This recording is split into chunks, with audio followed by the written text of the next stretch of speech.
इन तीनों काले कानूनों को राजस्थान में लागू नहीं होने देगी, चाहे कुछ भी हमको करना पड़े, चाहे हमारी सरकार चली जाए, चाहे हम रहे या नहीं रहे, पर इन कानूनों को लागू नहीं होने देंगे, किसी कीमत पे लागू नहीं करेंगे। अगर ये कानून लागू हो गए देश में तो ये सब मंडियों के ताले लग जाएंगे, मजदूर अपने घर चले जाएंगे, बड़े बड़े अडानी और अंबानी व्यापारी आएंगे, वो घर बैठे ही खरीद के स्टॉक कर देंगे सारे माल का। तीनों विधेयक को रोकने के लिए कानून पारित कर दिए। कानून तीनों हमने राज्यपाल महोदय को भिजवा दिए। राज्यपाल महोदय कुंडली मारकर बैठे हैं। वहां किससे मांगोगे? अडानी अंबानी की सूरत ही नहीं जानते, शकल ही नहीं जानते, किससे मांगेंगे पैसा? भाई मेरे काम पड़ गया, 1 लाख रुपए चाहिए, कौन देगा? इन तीनों काले कानूनों को राजस्थान में लागू नहीं होने देगी, चाहे कुछ भी हमको करना पड़े, चाहे हमारी सरकार चली जाए, चाहे हम रहे या नहीं रहे, पर इन कानूनों को लागू नहीं होने देंगे, किसी कीमत पे लागू नहीं करेंगे। चाहे भारत सरकार कुछ ही कर ले, चाहे हमारी गवर्नमेंट को भंग कर दे, तब भी हम इन कानूनों को लागू नहीं करेंगे। विधानसभा से हमने जो कानून पारित किए हैं वो राष्ट्रपति के पास जाएंगे, राष्ट्रपति जी उनको मंजूर करे, नहीं तो दूसरा राष्ट्रपति करेगा, दूसरी देश की जनता करेगी। ये जनता का शासन है, किसी ब्यूरोक्रेट का शासन नहीं है। जनता के द्वारा बनी हुई सरकार, चाहे भारत सरकार हो, राजस्थान सरकार हो, जनता के द्वारा चुनी गई सरकारें हैं।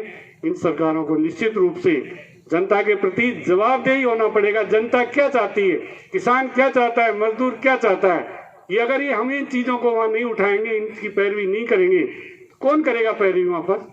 इसलिए इन कानूनों को किसी कीमत पर हमारी सरकार लागू नहीं करेगी।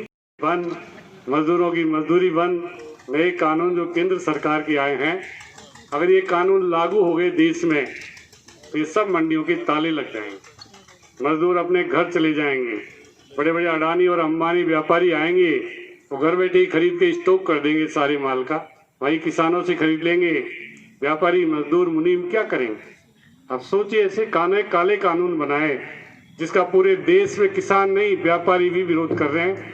शायद मंडियां भी कई दिनों तक बंद रही, व्यापारियों ने भी विरोध किया, और किसान करीब 1 लाख किसान दिल्ली की बॉर्डर पे इस ठंड में 29 दिन से धरना दिए बैठे हैं। आज 30वां दिन है। व्यापारी, किसान, मजदूर ये सब बर्बाद हो जाएंगे। तो मंडियां हमने विकसित की, जो मंडियां हमने बनाई, जब मंडी का लाइसेंस की उनको जरूरत नहीं रहेगी, पैन कार्ड से वो खरीद लेंगे, दिल्ली और बम्बई में बैठे बैठे सारा माल खरीद के ले जाएंगे। वहीं से किसान का पेमेंट भी करेंगे कि नहीं करेंगे, किसान ने अपना माल दे दिया, बहुत सारे लोग माल लेके चले गए। पहले मंडी में ये गारंटी है, जिस दिन माल आएगा, हमारी मंडियों में गारंटी है, जिस दिन माल बिकेगा किसान का उसी दिन पेमेंट हो जाता है। किसी कोई एक शिकायत, मेरे ख्याल से 35-40 साल में एक भी शिकायत नहीं मिली कि व्यापारी ने किसान का पेमेंट नहीं किया। विधानसभा में भी नया कानून बनाया, तीनों विधेयक को रोकने के लिए कानून पारित कर दिए। कानून तीनों हमने राज्यपाल महोदय को भिजवा दिए। राज्यपाल महोदय कुंडली मारकर बैठे हैं। अगर इस तरह मंडियों को किसान, व्यापारी, मजदूर कहाँ करेंगे? सब बिहार बंगाल के मजदूर आ जाएंगे, यहाँ के लोकल मजदूर, ये सब बेरोजगार हो जाएंगे। अगर ये कानूनों को नहीं रोका गया, कानूनों को वापस नहीं लिया गया, तो देश पूरा बर्बाद हो जाएगा, किसान बर्बाद हो जाएगी। किसानों की सारी जमीनें भी पौने पौने दामों में बड़े करोड़पति, अरबपति, अनिल और अंबानी, अडानी खरीद लेंगे। हम चाहते हैं कि किसान जिंदा जब रहेगा जब ये तीनों कानून वापस हो। खूब मंडियां चल रही थी, किसान खुश थे, व्यापारी खुश थे, हमारे मजदूर खुश थे, सारे लोग खुश थे। क्या जरूरत पड़ी थी? किसने मांग की थी ऐसे कानून लाने की? किसकी जरूरत थी? किसने मांग की? आज सारा किसान विरोध कर रहा है, सारी दुनिया विरोध कर रही है। क्या जरूरत थी ऐसे कानून लाने की, काले कानून लाने की?